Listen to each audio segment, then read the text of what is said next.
My name is Fasad Bamadal, and I want to speak to you plainly the way I've learned to speak over time. I was born in the city of Obamoso in New State in the southwestern part of Nigeria, and I am 38 years old. For 21 years of my life, I served inside a coven that operated across 3 regions of my country. During those 21 years, I was given a very specific assignment, one that, in my experience, most Christians have never been warned about. My specialization was the human spine. I began training at the age of 17. From that point forward, I was taught to study the spine of believers as a spiritual access point. I was trained to identify 8 insertion points along the vertebral column that operatives in my region used most often. I was trained to teach younger initiates how to fasten an entity along the spine of a Christian without that person ever feeling the moment it happened. And over time, I was trained to monitor, week after week and year after year, which believers were carrying these attachments without knowing they were carrying anything at all. I'm telling you this today for a very simple reason. 7 years ago, the Lord Jesus Christ delivered me from that life. He took me out of a place I never believed I would leave. He restored me, and He gave me a clear assignment for this new life. That assignment is to come into rooms like this and explain, as simply as I can, what I used to do. Not for shock, not for entertainment, and not as a story, but as a warning, as training, and ultimately for freedom. What I'm about to tell you is not easy to say, but it is the truth. And I've reached a point where I can't keep it to myself. Based on what I personally observed over those 21 years, and based on the records that were kept within the network I belonged to, about 85 out of every 100 Christians who passed us were carrying a demonic attachment along their spine. That's 85%, not a small number. And the reason it was that high had nothing to do with Christians being weak. It had everything to do with a lack of understanding. People simply were not taught what the spine is, what it carries, or what happens when it's left undefended. So, I'm going to walk you through this carefully. I'm going to explain why the spine became such a strategic point of focus, how attachments were placed there, and what signs to look for. And eventually I'll share the same prayer I've seen bring real freedom. But for now, I want you to stay with me and really listen, because this isn't just information, it's something you can actually use. Let's start with the foundation. The spine became the primary target because it's the only structure in the human body that runs continuously from the base of the skull all the way down to the pelvis. It's essentially the central pathway of the nervous system. Every signal from your brain to your body travels through it, and every signal from your body back to your brain does the same. Now think about something simple. Every physical act of worship involves the spine. When you bow, it bends. When you kneel, it supports you. When you stand and lift your hands, it holds your posture. When you fall forward in surrender, it adjusts with you. There isn't a single act of worship, prayer, or submission that doesn't pass through the spine in some way. That's why, from the very beginning of my training, we were told something very direct. If we could fasten an entity to the spine of a believer, we didn't need to attack their prayer life from the outside. There was no need for elaborate methods, no need to send anything through the air or interfere with their food or environment. All we had to do was sit on the spine. From that position alone, we could interfere with every act of worship that person attempted. And the way this worked might surprise you. The entity didn't need to be dramatic. It didn't need to show itself. It didn't need to cause obvious physical reactions. It could remain quiet, almost unnoticed. But from that quiet position, it could observe, adjust, and interfere in small ways that added up over time. A believer could go years, decades, even without realizing why their prayers felt ineffective or why their progress seemed blocked. That's why so much attention was given to the spine. And that's why such a large percentage of believers carried something they didn't have a name for and didn't know how to defend against. There's another layer I need to explain, because it shaped how we were trained to think. We were taught that the spine of a believer holds a kind of memory. Every act of worship, every moment of surrender, every time a person bowed or knelt, it was all, in a sense, recorded along the spine. Not just physically, but spiritually.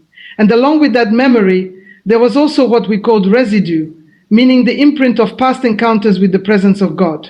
That residue mattered. From our perspective, it was valuable, and it was also a threat. So a great deal of time and energy was spent developing ways to intercept it. In fact, spinal interception was treated as one of the highest priorities in our operations. The senior operatives used to say something that stayed with me. They would say that if a believer's spine was completely sealed and properly covered at, became something we could not effectively work against. A clean spine, as they described it, had an effect that pushed interference away. It strengthened prayer, increased consistency, and made it difficult for anything to take hold. And that's exactly why so much effort went into preventing that condition from lasting. Now, once you understand that, the next step is to understand how these attachments were actually placed. Because when you understand the mechanism, you also begin to understand how to close the door. One of the most common entry points we used was what I would describe as a defeated posture. When a believer goes through repeated disappointment or loss, the body begins to reflect that experience. The upper spine starts to curve slightly, the shoulders roll forward, the neck lowers, the chest tightens inward. It looks like a physical response, and in many ways it is, but it also sends a signal. From where we operated, that posture was recognizable. It could be identified even at a distance. We didn't need to know the person or be near them physically. That pattern alone was enough to mark them as vulnerable. And once that signal was recognized, it became easier to assign attention to that individual. I remember one particular case from 2011. There was a woman I was assigned to monitor. I won't say her name, but I can tell you what I observed. She had been a committed member of her church for nearly 2 decades. She served faithfully, gave consistently, and prayed regularly. By every outward measure, she was steady in her faith, but her personal life had been under pressure for several years. Her marriage was struggling, her children were becoming difficult to manage, and her business was declining. Over time, I could see the change in her posture. It started subtly, but it became more pronounced as the situation continued. After about a year and a half of sustained pressure, that posture had settled into place, and at that point, a decision was made to act.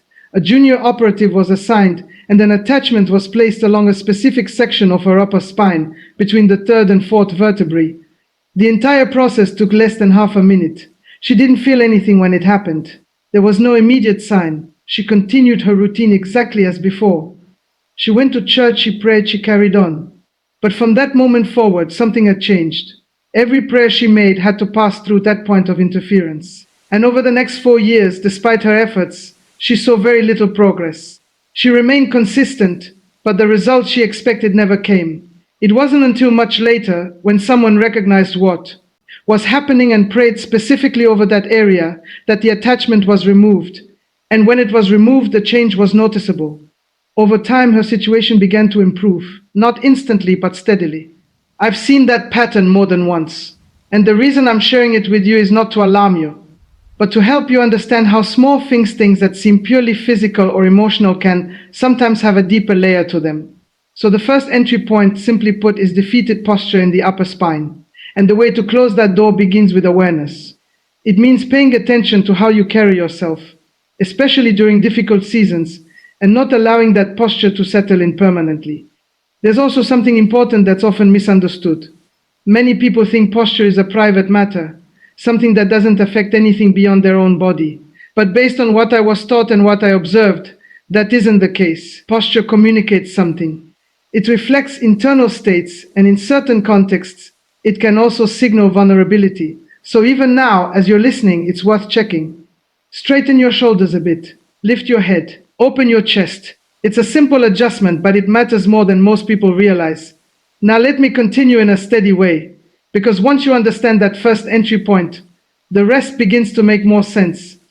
I want to talk to you about the second entry point, and I'll keep it as clear as I can so you can follow it without confusion.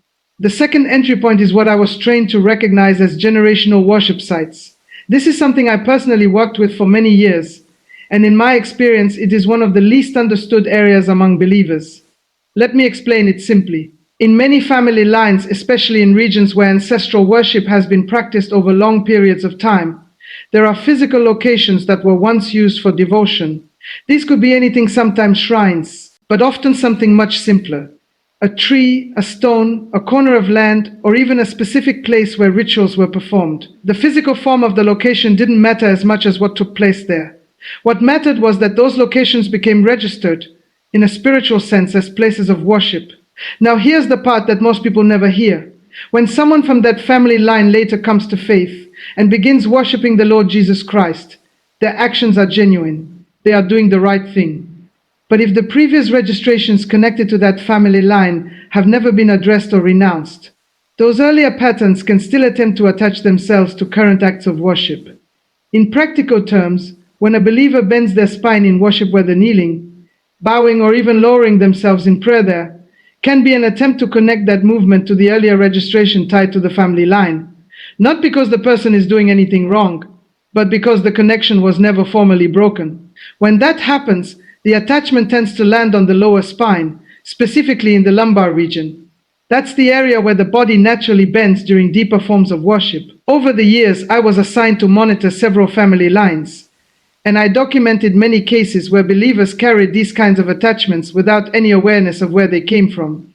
In almost every case, the individuals had never participated in ancestral worship themselves. Some had never even seen the original sites, but the connection remained active because it had never been renounced. I want to be very direct here because this is where people often hesitate. The issue isn't personal participation. The issue is registration. When something has been established and left unaddressed, it doesn't simply disappear on its own. I went through a process myself after I was delivered, and I can tell you plainly that learning how to identify and close these kinds of doors made a real difference. It wasn't complicated, but it required intention and consistency. Let me give you a real example so you can see how this plays out. In 2009, I was assigned to monitor a young believer. Her great-grandmother had established a place of worship many decades earlier under a cotton tree on family land. By the time I was observing this case, that tree had already been cut down, and the land itself had changed ownership. By all visible measures, nothing remained. But the registration was still active, because no one in that family line had ever renounced it. This young woman was sincere in her faith. She prayed regularly, fasted, read her Bible, and did everything you would expect from a committed believer. But for nearly 3 years, she couldn't find stable work. She applied, attended interviews, and did everything she could. Yet nothing moved forward.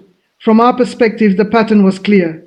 Each time she entered into deep worship, the movement of her spine reinforced the attachment that had settled in her lower back. So while she was doing the right things, something was quietly interfering with the outcome. Eventually, someone recognized the issue and walked her through a clear renunciation of that ancestral connection. It wasn't vague. It was specific, naming the origin, rejecting the agreement, and closing the door. After that, there was a noticeable shift. Within a short period, opportunities began to open that had not been available before.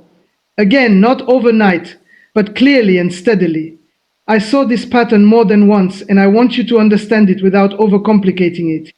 If something has been established in a family line and never addressed, it can remain active longer than people expect. The solution is not fear. The solution is clarity and a deliberate decision to break that connection. There's another case I want to mention briefly because it shows the same principle from a different angle. There was a man in his early 40s whose grandfather had been deeply involved in ancestral practices. The man himself had grown up in a Christian home and had no involvement with those earlier practices at all. But over many years, he experienced persistent lower back pain that had no clear medical explanation.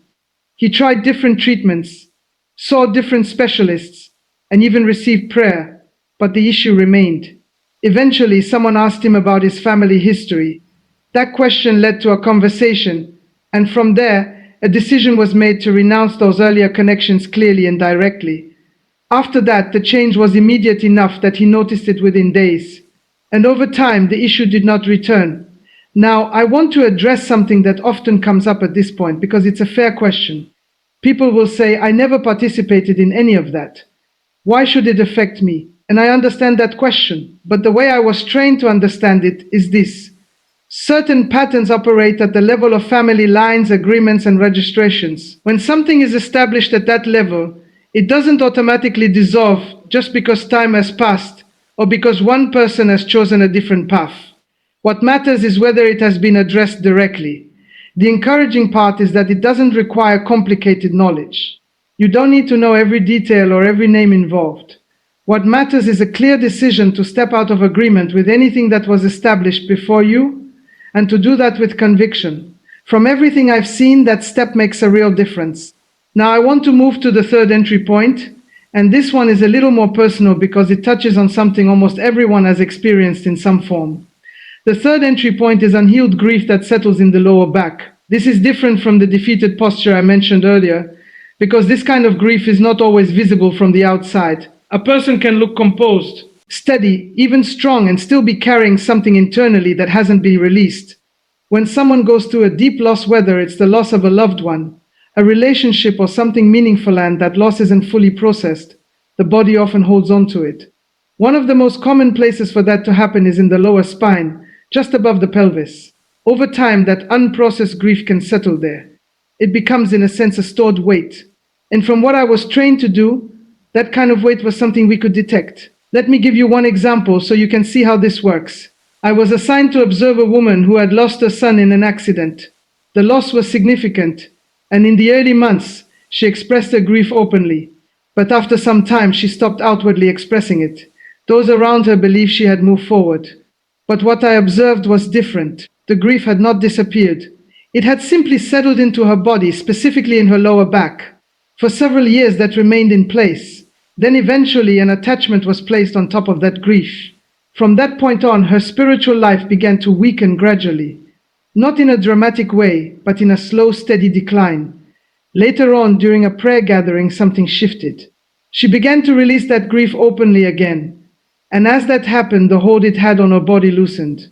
And when that happened, the attachment that had been connected to it also lost its place. What I want you to take from this is not fear, but understanding. Grief is meant to be processed, not stored indefinitely. When it's released properly, it doesn't remain in the body. But when it's held in, it can settle in ways people don't expect. I've seen similar situations with others as well, people who carried loss quietly for years, thinking they were handling it well, when in reality they were simply containing it. So if there's anything here that applies to you, the practical takeaway is simple. Don't ignore grief. Don't try to carry it silently for too long. Give it a proper outlet. Talk, pray, and allow it to move through you instead of settling in you. That alone can close a door that many people don't even realize is open. Now let me continue carefully, because this third entry point deserves a little more attention if you're going to really understand it. I want to stay with this idea of unhealed grief for a moment and speak to you plainly about what I saw over the years. Grief, when it is not released, doesn't simply disappear. It carries a kind of weight. I'm not speaking in a dramatic way, I'm speaking in a very practical sense. When a person experiences loss and does not allow that loss to move through them, the body looks for somewhere to hold it. And more often than not, that place is the lower part of the spine. We were trained to look for this very thing. In fact, I remember clearly how it was explained to us. We were told to pay attention to people who appeared strong on the outside, but had never truly expressed their grief. Those were described as the easiest individuals to approach, not because they lacked faith, but because they were carrying something unresolved. There was a phrase that was repeated often during my training. It was simple, but it stayed with me. We were told to look for what they called silent grievers, people who had experienced real loss, but had chosen to contain it rather than release it. And I saw over time that this pattern was consistent. The individuals who allowed themselves to grieve openly, who spoke about their loss, who cried when they needed to, were much harder to interfere with. But those who held everything in, who remained composed no matter what, often carried that weight for years. I want to give you another example, so you can see how this plays out in a different situation. There was a man in his early 50s who had lost his wife to illness after many years of marriage. He had responsibilities to care for and a routine to maintain, so he continued moving forward without ever really stopping to process what had happened. From the outside, he looked steady. He continued working, continued attending church, continued fulfilling his role. But internally, the loss had settled into his lower back. It remained there for years, unnoticed by those around him. Eventually, an attachment was placed in that same area, connecting to the grief that had already settled there. And from that point forward, his energy declined, his joy diminished, and his relationships began to weaken. He didn't see it as anything unusual. He simply assumed it was part of getting older or carrying responsibility. Years later, through a series of conversations with someone who had experienced a similar loss, he finally allowed himself to express what he had been holding back. He spoke openly, he wept, and for the first time in a long time, that weight began to lift. And when that happened, the attachment that had been connected to it also lost its place. Over time, his energy returned, his relationships improved, and his outlook changed. Now, I want to say something to you very directly. because this is where many people misunderstand what strength really is. Strength is not the ability to hold everything in. Strength is the ability to bring what you're carrying to the right place and deal with it properly. If you've been carrying grief quietly, thinking that staying composed is the right approach, I want you to reconsider that. There is nothing gained by allowing something heavy to settle in your body over time. It's far better to release it in a healthy and intentional way. Now, let me move to the fourth entry point, because this one is very practical and often overlooked. The fourth entry point is unguarded sleep on the back. I'll explain this in a straightforward way so you can follow it easily. When a person sleeps on their back, the entire length of the spine is exposed in a very open position. The body is relaxed, the mind is not actively engaged, and for several hours, there is no conscious awareness or intentional covering taking place. From what I was trained to do, this created a window of opportunity. Not every situation led to an attachment, but the condition itself made it easier. There were specific hours that were considered the most effective for this kind of activity, typically between midnight and early morning. During that time, most people are asleep, most activity has quieted down, and there is less active resistance. Let me give you a real example so you can see how this worked in practice. There was a couple I was assigned to monitor. Both were committed believers, active in their church, consistent in their routines. But they had developed the habit of sleeping on their backs without any kind of intentional covering before sleep. Over time, multiple attempts were made to place attachments. Not all of them were successful, but a few were, and the effect when it did happen was gradual. The husband began to notice a decline in his effectiveness during worship. He could still perform, but something felt different. The wife began to feel consistently tired, even though her routine hadn't changed. Eventually, the issue was identified, and they made a simple adjustment. They began to pray before sleeping and changed the position in which they rested. Over time, the heaviness they had been experiencing lifted. I've seen similar situations with individuals as well. One case involved a woman who lived alone and had a long-standing habit of sleeping on her back without any preparation beforehand. Over time, she began to feel disconnected during prayer and less responsive in her spiritual life. When she learned to make a small change, simply taking a moment before sleep to be intentional, and adjusting her posture, the difference became noticeable within a short period. Now, I want to be clear about something. Sleep itself is not a problem. It's necessary and designed to restore you. But like many things, it benefits from a small amount of awareness and intention. Even a simple moment of preparation before sleep can make a difference. It doesn't need to be long or complicated. What matters is consistency. There's also something about those late night hours that I should mention, because it helps explain why this matters. During that time, most environments are quieter, and there is less active engagement from people in general. That combination creates a kind of stillness that can either work in your favor or against you, depending on how prepared you are. Again, I'm not saying this to create concern. I'm saying it so you understand the value of being intentional, even in something as routine as sleep. Now, before I move on, I want to share one more observation from my time in that environment, because it shaped how I think about all of this today. The individuals who were the most difficult to interfere with were not necessarily the most visible or the most vocal. They weren't always the ones with the largest presence or the most recognition. The ones who were consistently difficult to affect were those who had learned, quietly and consistently, to keep their lives in order in these small but important areas. They paid attention to what they carried, how they carried themselves, how they processed what they went through, and how they prepared even for rest. It wasn't dramatic, it wasn't public, but it was effective. And that's something you can apply without changing everything about your life. It starts with awareness and then it moves into simple, consistent action. Now, as we continue, I'm going to walk you through something very practical, the signs to look for. Because once you understand the entry points, the next step is recognizing whether any of this applies to you right now. Now let me continue, because once you understand the entry points, the next step is to recognize the signs. I'm going to walk you through them in a very straightforward way, and I want you to stay honest with yourself as you listen. There's no benefit in ignoring something if it applies. The first sign is a kind of persistent tiredness or heaviness in the upper or lower back that doesn't seem to have a clear physical cause. You've checked it, you've rested, and still it lingers. The second sign is difficulty maintaining focus in prayer. You begin, but within a few minutes your attention drifts, and it becomes difficult to stay engaged the way you once could. The third sign is when worship feels draining instead of refreshing. Something that used to lift you now seems to weigh you down. The fourth is a noticeable shift in mood, irritability, or sadness that appears specifically during moments when you're trying to pray or read. Another sign is recurring dreams where you feel pressure on your back, or a sense that you cannot move or speak. That experience isn't something to dismiss casually if it happens repeatedly. There's also the kind of discomfort or pain in the lower back that persists without clear explanation or lasting relief.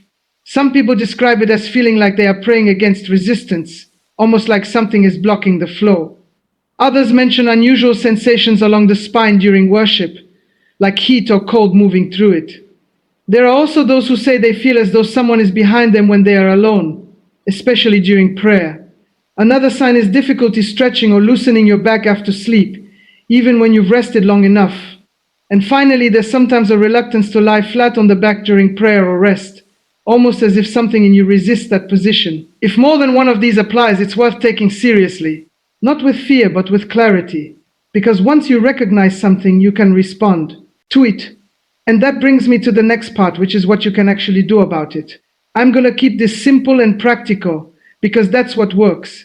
First, pay attention to how you sleep. If you've been in the habit of lying flat on your back, consider adjusting that, at least for a time. Second, take a moment before you sleep each night to be intentional. It doesn't have to be long. Just a clear, simple covering over yourself is enough. Third, be aware of your posture during the day. If you notice yourself slumping forward under pressure, correct it. It's a small thing, but it matters over time. Fourth, if you know there is any kind of generational history that hasn't been addressed, take the time to deal with it directly. It doesn't require detailed knowledge, just a clear decision. Fifth, if you're carrying grief, don't leave it there. Give it a place to move. Talk about it, pray about it, and let it pass through instead of settling in you. Sixth, make it a habit during your own quiet time to place your hand on the back of your neck or along your spine and speak over it intentionally. You don't need complicated words, just consistency.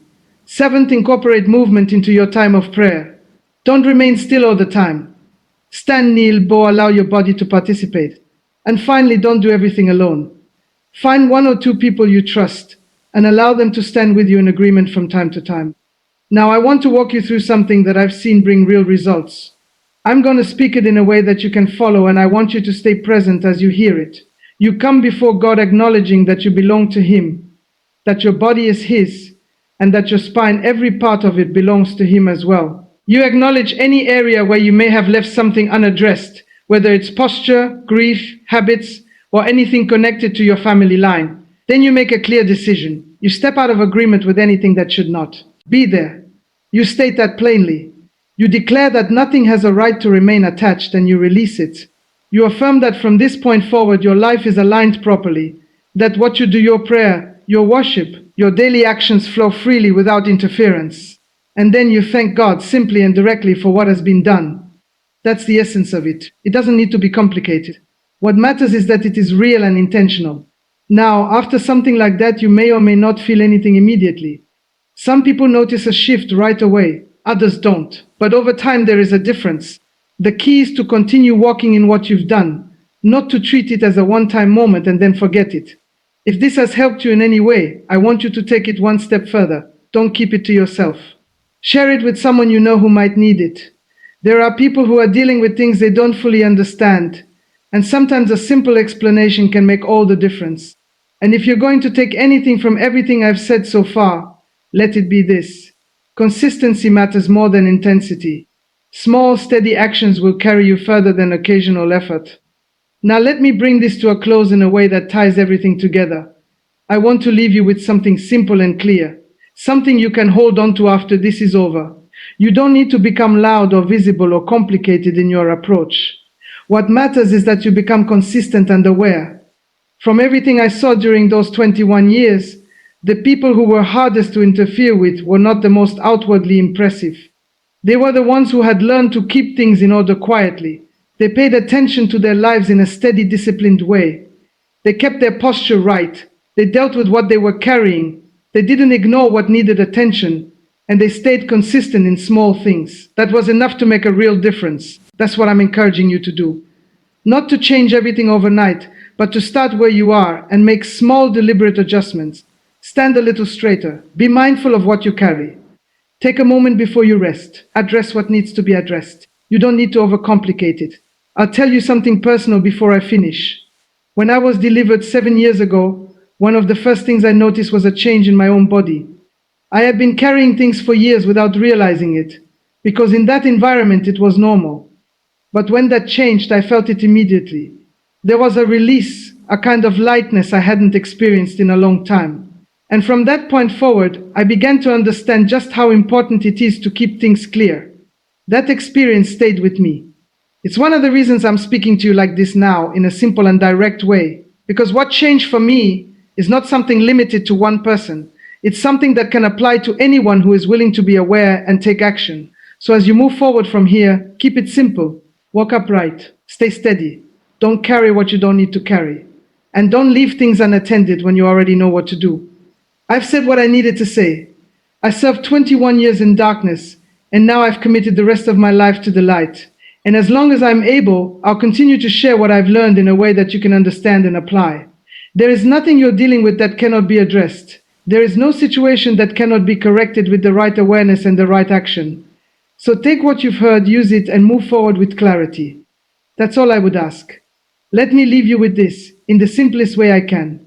If you've listened this far, then you already understand more than you did before. Nothing I've shared is meant to overwhelm you. It's meant to make you aware. Because once you're aware, you're no longer moving blindly. You can make small, steady adjustments that protect you over time. You don't need to be extreme about it. You don't need to change everything overnight. Just be consistent. Pay attention to your posture. Don't carry what should be released. Be intentional even in simple things like rest. And most importantly, don't ignore what you now understand. From everything I've seen, the people who stay free are not the ones who do the most at once. They're the ones who stay steady in the basics, day after day, quietly, without noise, without pressure. So take this seriously, but keep it simple. Apply it, stay consistent, and let that consistency work for you over time. And before you go, I want to ask you something directly. If this has helped you in any way, don't just move on. Take a moment right now to subscribe to this channel. That way, you won't miss the next time I come back to share something like this. There are more things you need to understand, and I want to make sure you receive them. Also share this with someone you know, someone who might need clarity, but doesn't know where to find it yet. That's all I'll say for now. Stay steady, stay aware, and I'll see you in the next one.